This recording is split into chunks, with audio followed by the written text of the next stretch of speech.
Vamos ler em primeiro lugar a Mateus 6, do verso 19 até o verso 21. Não acumuleis para vós outros tesouros sobre a terra, onde a traça e a ferrugem corroem, e onde ladrões escavam e roubam. Mas ajuntai para vós outros tesouros no céu, onde traça nem ferrugem corrói, e onde ladrões não escavam nem roubam. Porque onde está o teu tesouro, ali estará também o seu coração. Aqui o ponto é: quem será o seu Deus? Jesus orienta os discípulos sobre a relação deles com os bens. Mesmo que os discípulos não eram ricos, é interessante isso aqui, os discípulos não eram ricos. Talvez o mais riquinho fosse Zaqueu, que era cobrador de impostos, mas ele ficou pobre, porque quando se converteu, ele doou metade do que ele tinha e devolveu o outro resto que ele tinha roubado, né? Então, ele acabou não... Então, se você pensa que ser cristão vai fazer você enriquecer, olha a história de Zaqueu, né? Ele perdeu tudo que tinha. Bom, mesmo não sendo rico, os discípulos não eram ricos, mas mesmo não sendo, a riqueza é uma tentação para todos. Além disso, os discípulos tinham que lidar com os fariseus e os líderes religiosos de Israel, que eram muito avarentos e gostavam muito de dinheiro. E uma compreensão errada que eles tivessem sobre riqueza, então prejudicaria a evangelização.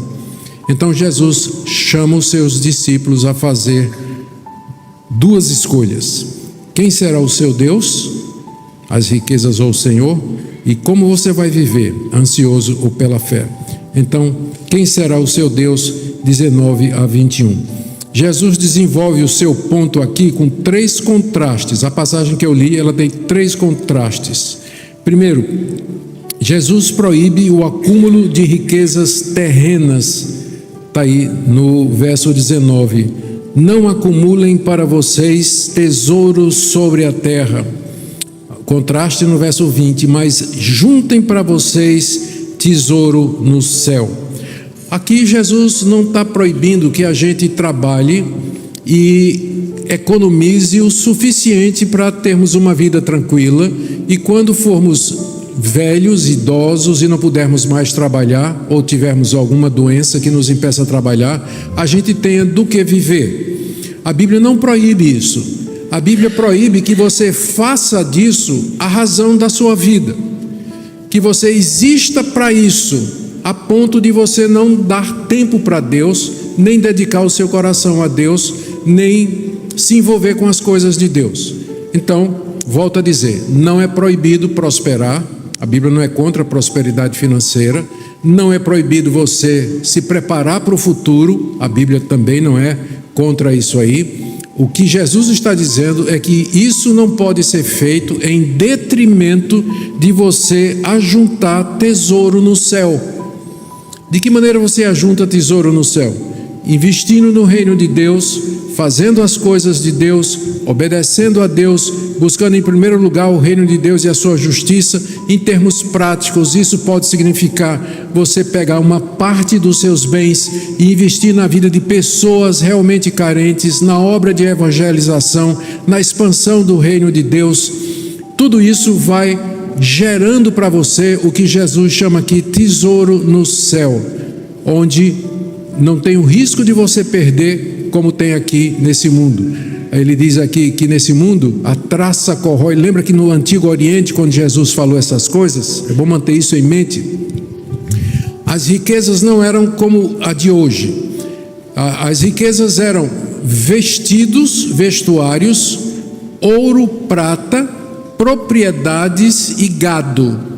Então, um homem que tivesse, uma mulher que tivesse muitas dessas coisas era considerada rica.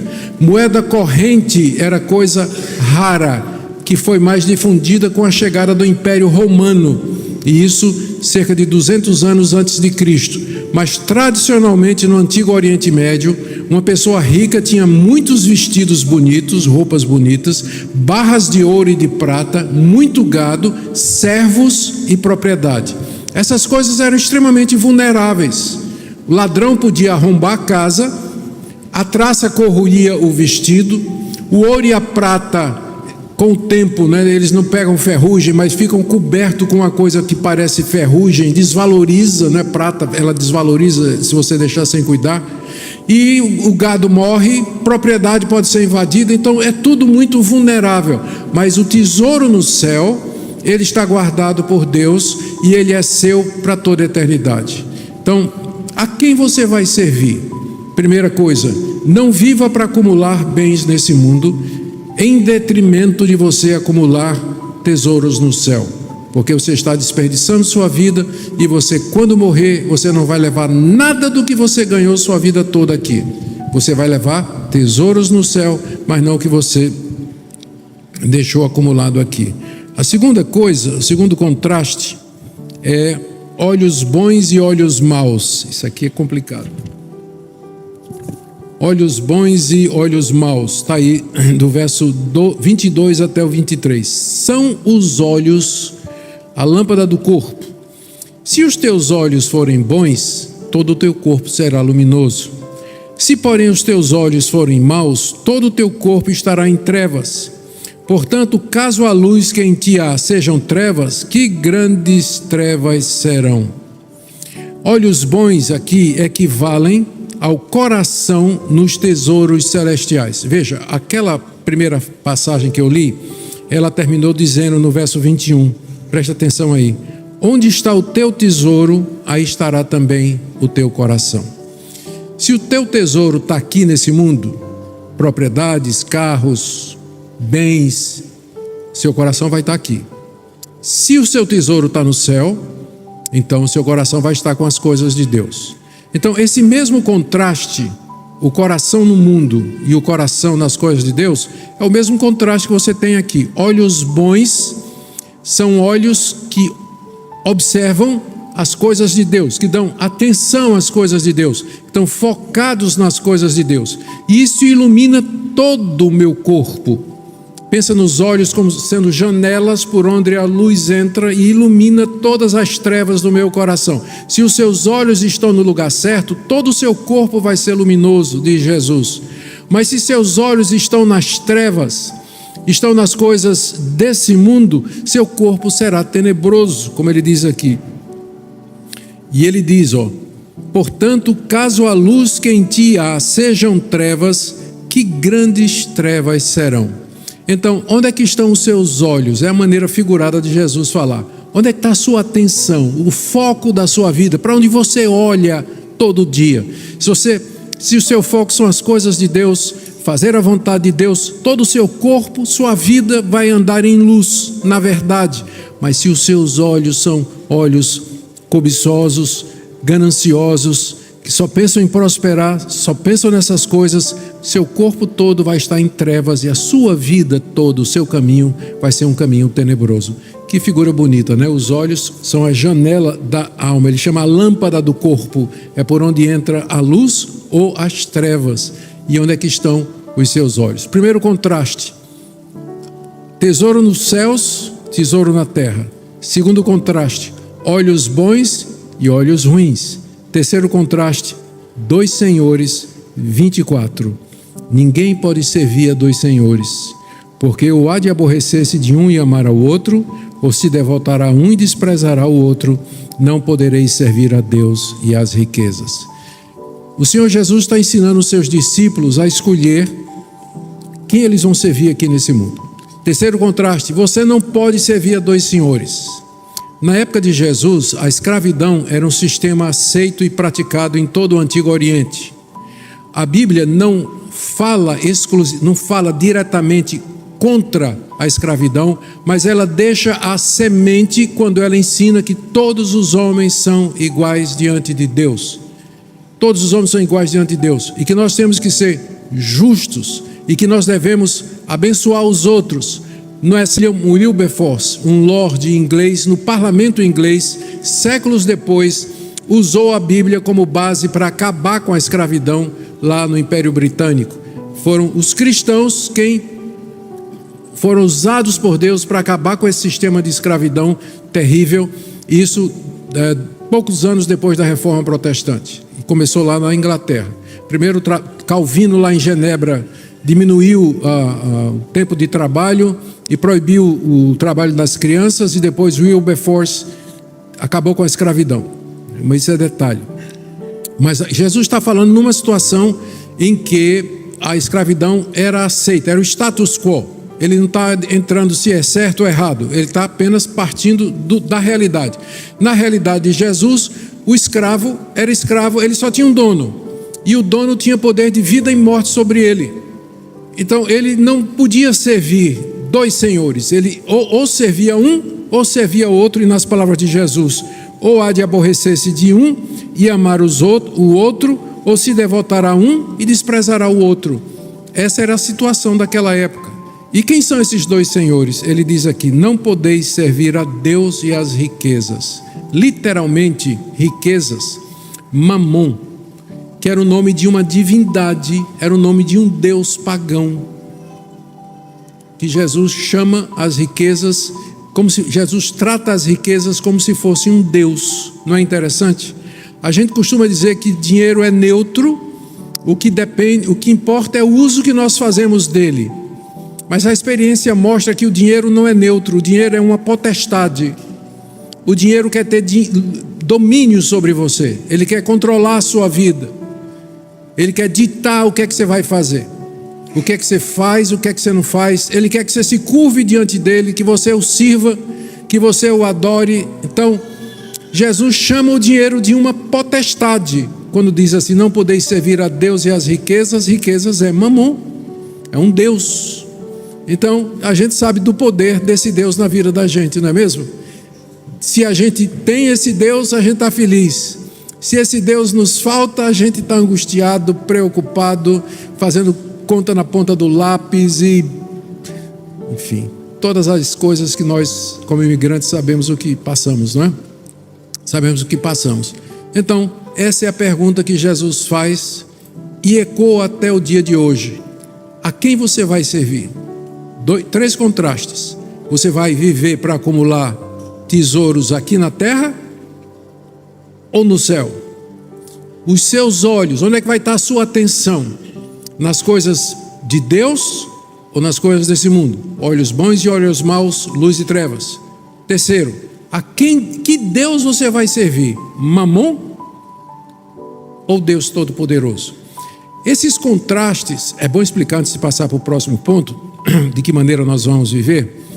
Eles não são necessariamente excludentes, porque você pode, como eu disse, servir a Deus de todo o coração e ser alguém que se dedica a ganhar o pão de cada dia com fervor, com intensidade, com honestidade, com diligência. Aliás, a Bíblia proíbe a preguiça, ela condena a preguiça, o que significa que a diligência e o trabalho são recomendados por Deus. Primeira coisa que Deus fez quando criou o homem foi botar uma enxada na mão dele e dizer: você vai agora cuidar do jardim. Então, o trabalho é algo digno, é algo que nos completa. Foi o próprio Deus que nos fez para isso.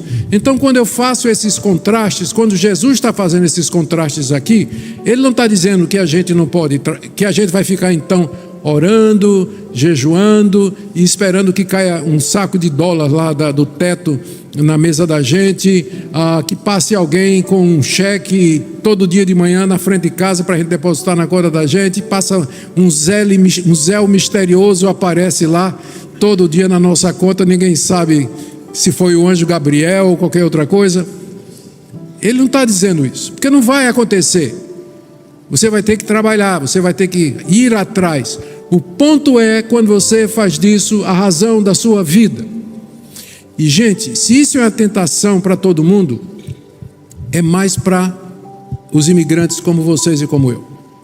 Porque boa parte de nós veio para cá, e não há vergonha nisso, em busca de uma vida melhor, querendo prosperar, querendo uma vida melhor para os filhos, condição melhor para os pais. A gente fez isso. Então, a tentação para nós, esse tipo de tentação é maior do que numa outra situação, por exemplo, lá no país, no nosso Brasil. Lá também é tentação, mas aqui, por conta da nossa situação, ela é maior. Daí essa pergunta é bastante relevante e você tem que responder para você. Qual o alvo da minha vida? Pode ser que você veio para a América atrás de Mamon, mas aqui você descobriu Jesus Cristo. E Jesus Cristo é maior do que Mamon. E Mamon tem que ser destronado do trono do seu coração para que Jesus se sente ali, porque não pode ter dois senhores no seu coração. Tem que destronar Mamon para que o Senhor Jesus reine supremo. Então, essa é a primeira pergunta: a quem você vai servir? 3 contrastes. A segunda pergunta: como é que você vai viver? Ansioso ou em fé? Vamos ler de 25 a 34. Por isso, veja a sequência. Jesus disse: ninguém pode servir a 2 senhores, não pode servir a Deus e as riquezas. Aí eu imagino os discípulos dizendo assim: mas mestre, então, se eu não posso, quer dizer, né? Não vou trabalhar. O senhor está dizendo que vai, né? Como é que vai ficar isso aí? Eu não vou trabalhar, vou ficar seguindo o Senhor pela Galileia. O Senhor anda por todo lugar. O Senhor não tem nada, o Senhor não tem nem onde dormir. O Senhor tem uma sacola que carrega Judas e o bicho é ladrão. Então, né? Como é que vai ficar isso aí? A resposta de Jesus: por isso eu vos digo, não andeis ansiosos pela vossa vida, quanto ao que haveis de comer ou de beber, nem pelo vosso corpo, quanto ao que haveis de vestir. Não é a vida mais do que o alimento e o corpo mais do que as vestes? Observai as aves do céu, não semeiam, não colhem, nem se ajuntam em celeiros, contudo vosso Pai Celeste as sustenta. Portanto, porventura não valeis vós muito mais do que as aves? Qual de vós, por ansioso que esteja, pode acrescentar um côvado ao curso da sua vida? Porque andais ansiosos quanto ao vestuário? Considerai como crescem os lírios do campo, eles não trabalham nem fiam. Eu, contudo, vos afirmo que nem Salomão, em toda a sua glória, se vestiu como qualquer deles. Ora, se Deus veste assim a erva do campo, que hoje existe e amanhã é lançada no forno, quanto mais a vós outros, homens de pequena fé? Portanto, não vos inquieteis, dizendo: que comeremos, que beberemos, com que nos vestiremos? Porque os gentios é que procuram todas estas coisas. Pois vosso Pai Celeste sabe que necessitais de todas elas. Buscai, pois, em primeiro lugar o seu reino e a sua justiça, e todas estas coisas vos serão acrescentadas. Portanto, não vos inquieteis com o dia de amanhã, pois o amanhã trará os seus cuidados. Basta a cada dia o seu próprio mal. Amém? Aqui Jesus ensina seus discípulos a encarar as necessidades materiais e a pergunta é: você vai viver ansioso ou em fé? E ele traz vários argumentos aqui para que você viva em fé e descansado com relação a estas coisas. Porque depois de Jesus ter feito todas essas exigências, aqueles 3 contrastes, era natural que os discípulos dissessem: mestre, mas como é que vai ser o nosso futuro então? O Senhor está restringindo, o Senhor está mudando o foco. Não pode ser o foco da nossa vida ganhar dinheiro e tudo mais. Jesus disse: há um Deus nos céus que conhece, você tem que agora ver esse elemento. Então vejam os argumentos, são 6 argumentos que Jesus usou para dizer aos discípulos para não viver ansiosos. Primeiro, vamos ver a ordem que Jesus dá, que está aqui no verso 25. Não andeis ansiosos. A palavra ansioso é uma palavrinha grega muito interessante. Ela na sua merimna, ela na sua raiz tem o conceito de divisão. Divisão. E eu acho uma excelente descrição do que é uma pessoa ansiosa. Ela está dividida. O coração dela está dividido, a mente está dividida. Ela deita de noite para dormir, a mente está puxando em tudo quanto é de direção. A conta não fecha, a mente não está redondinha, mas está cheio de coisas ao mesmo tempo. Pensamentos indo, dividido, né? Dividido, coração partido em várias direções. Isso é uma pessoa ansiosa. Não andem divididos no coração de vocês. Não andem ansiosos, diz o Senhor Jesus. Não vivam ansiosos. Não vivam ansiosos. Agora, tem ansiedade que tem um fundo médico. Eu não estou dizendo para você parar de tomar remédio. Não estou aqui para dizer a você isso. Mas boa parte da ansiedade dos crentes é problema espiritual. Não estou negando que tem gente que precisa de ajuda médica, precisa de remédio. Mas antes de você decidir que seu problema se resolve com remédio, veja essas questões aqui que Jesus está ensinando. Tá certo? Porque de repente você pode até diminuir o Rivotril. pode até diminuir um pouquinho. Então vamos lá. Primeiro, não andeis ansiosos. Do quê? Pela vossa vida, com o que você vai comer, beber e pelo que você vai vestir. Ou seja, não ande ansioso pelo básico. E nós ansiosos, vamos ser sinceros, a gente está ansioso, às vezes não é nem pelo básico, a gente tem o que comer, tem o que beber, tem o que vestir, mas a gente está ansioso porque a gente quer um carro do ano, quer trocar de iPhone para 15, para 16, que não tem na praça ainda, né? Tá uma febre, eu tentei trocar o meu, não deu, né? Não deu. Fica ansioso, né? Me denunciei agora, não foi? Fica ansioso, né? Ansioso. Gente, sério, fala sério. Jesus está dizendo, não ande ansioso do pão, do vestimento, da vida e do corpo. E nós ansiosos com outras coisas. Com outras coisas. Então, como cristãos, shame on us. Shame on me. Não é verdade? Shame on me. Por conta desse tipo de coisa. Então, primeiro, a ordem é isso aí. Quais são os argumentos de Jesus? Primeiro é o argumento do maior para o menor. Não é a vida mais do que o alimento? Estou no final do verso 25. Não é a vida mais do que o alimento e o corpo mais do que as vestes? Qual é a resposta? Sim. Ora, se Deus deu a vida, quem dá o mais pode dar o menos. Se Deus deu a vida, Ele vai dar o alimento. Que milagre maior do que a vida e você existir?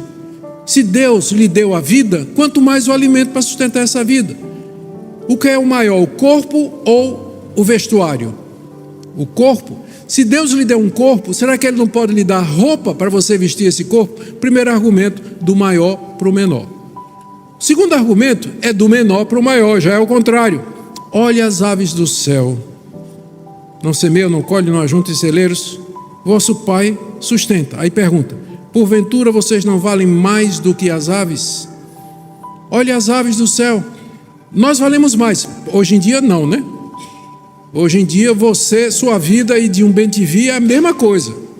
Se você atropelar um bem-te-vi na estrada, é pior do que você atropelar um ser humano. A gente sabe disso hoje. Mas na época de Jesus, o homem era considerado a coroa da criação de Deus. Por isso Jesus pode perguntar, você não vale mais do que um bem-te-vi? Se Deus cuida do bem-te-vi, será que Deus não vai cuidar de você? Quem já viu um bem-te-vi com enxaqueca pensando o que é que ele vai comer no dia seguinte? Ninguém nunca viu. Deus cuida dos pássaros. Será que Deus não vai cuidar da coroa da criação dele? Mesma coisa o próximo argumento. Próximo argumento, do menor para o maior. Ele diz aqui, no verso 27. Qual de vocês, por ansioso que esteja, pode acrescentar um côvado ao curso de sua vida? Tem duas interpretações aqui. Acrescentar um côvado na altura ou estender o tempo da sua vida. Quem de vocês, por mais ansioso que esteja, pode ficar mais alto 3 centímetros, coisa pequena, 1 centímetro, ou então aumentar 1 minuto da sua vida? Quem de vocês pode fazer isso? Não estou falando usar sapato alto, falando normal. Olha, se vocês não podem as coisas mínimas, com a ansiedade de vocês não resolvem nada, vocês não resolvem nem o mínimo, que seria aumentar 1 centímetro ou aumentar a extensão de sua vida mais 1 minuto. Se vocês não podem o mínimo, Jesus diz aqui, qual de vocês pode acrescentar um côvado ao curso de sua vida? É o argumento dele, né? Do menor para o maior. Ainda do menor para o maior, no verso 28, porque vocês estão ansiosos quanto ao vestuário, e manda a gente olhar os lírios do campo. Os lírios do campo eram florzinhas coloridas que nasciam na primavera nas planícies da Palestina. Verde, amarela, branca, vermelha, azuis, formavam um tapete multicolorido que era uma beleza de ver e de olhar. Flores lindas, lindas, mas elas duravam 2 ou 3 dias. Depois desse tempo, a dona de casa passava pegando aquele mato seco e levava para casa para cozinhar. Não cozinhar, mas para servir de lenha, para alimentar o fogão. Ora, se flores cuja beleza nem Salomão chegou perto, e que duram 3, 4 dias, Deus cuidou em ornar de uma beleza de deixar Salomão com inveja, será que Deus não vai cuidar de você?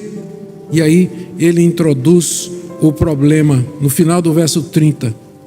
Ouça o verso 30. Se Deus veste assim a erva do campo que hoje existe e amanhã é lançada no forno, quanto mais a vós outros, quem? Então qual é o problema da ansiedade? Pequena fé. É uma fé pequena num grande Deus. Um Deus que pode, um Deus que cuida, mas você não crê nele. Você não confia na providência dele. Como resultado, você vai viver ansioso, você vai viver preocupado, você vai fazer coisas que você não devia. Se Deus cuida dos lírios, ele vai cuidar também de você. Mais uma vez, eu não creio que Jesus está dizendo aqui para a gente parar de trabalhar e simplesmente ficar relaxado sem fazer nada. Não. Ele está dizendo que você vai trabalhar, mas só que você vai trabalhar com o coração em paz. Tem toda a diferença, não tem? Você trabalhar ansioso, angustiado, amargurado, revoltado, e trabalhar com o seu coração em paz. Rende mais, inclusive. Você vai produzir mais, o seu cliente vai estar muito mais satisfeito. As pessoas para quem você trabalha, elas vão ver a diferença na sua vida. Então não ande ansiosos. É o quarto argumento do menor para o maior. O quinto, está no verso 31. É para que a gente não se pareça como os pagãos. Portanto, não vos inquieteis, dizendo que comeremos, que beberemos, com que nos vestiremos, porque os gentios é que procuram todas estas coisas, pois vosso Pai Celestial sabe que tendes necessidades de todas elas. Aqui Jesus diz: vocês são filhos de Deus, vocês não são como os pagãos. Os deuses pagãos, eles não tinham esse tipo de relacionamento que Jesus está ensinando aqui, entre Deus e nós, de pai. Os deuses pagãos exigiam os filhos dos seus adoradores em sacrifício, como o deus Moloque, por exemplo. Exigia que você se retalhasse, que você fizesse tatuagens a fogo com o nome desses deuses em vocês. É isso que é proibido. Eram deuses que não tinham perdão, não tinham misericórdia. Nosso Deus é diferente, é o único Deus verdadeiro. Antes da gente pedir, Deus já sabe. Deus já sabe a sua necessidade. Mas pastor, então se Deus já sabe, por que pedir então?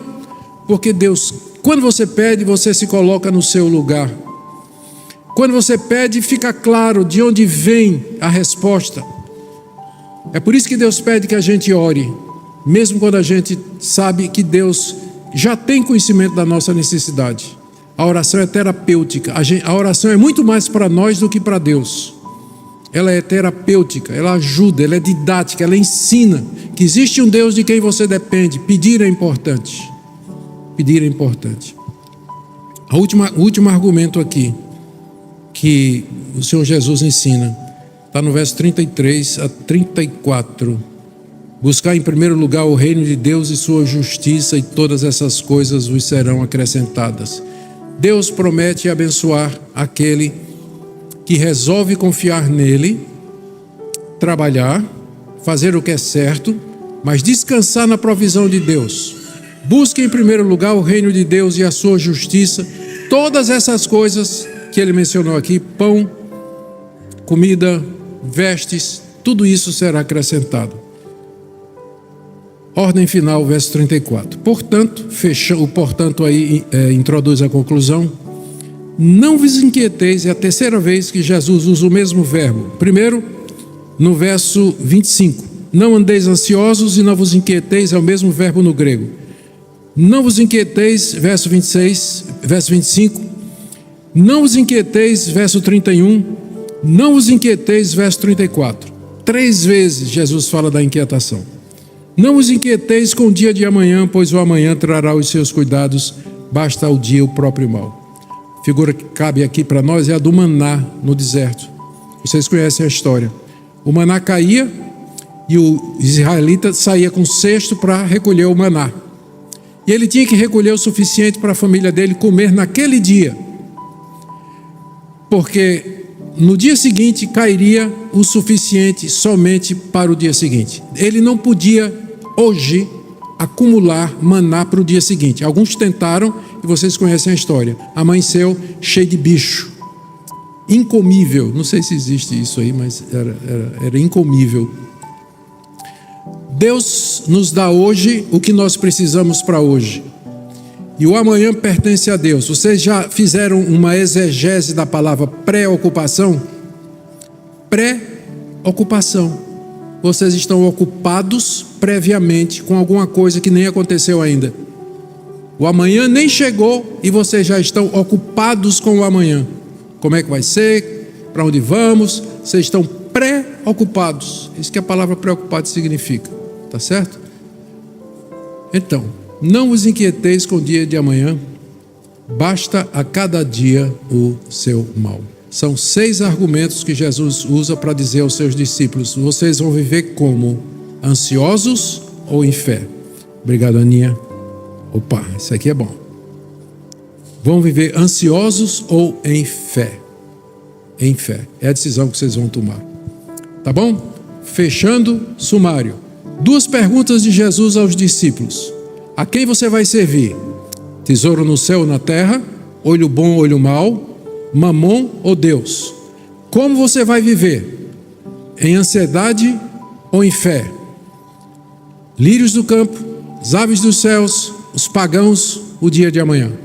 Esses argumentos todos para nos convencer. E a resposta quem vai dar é você no seu coração. Amém?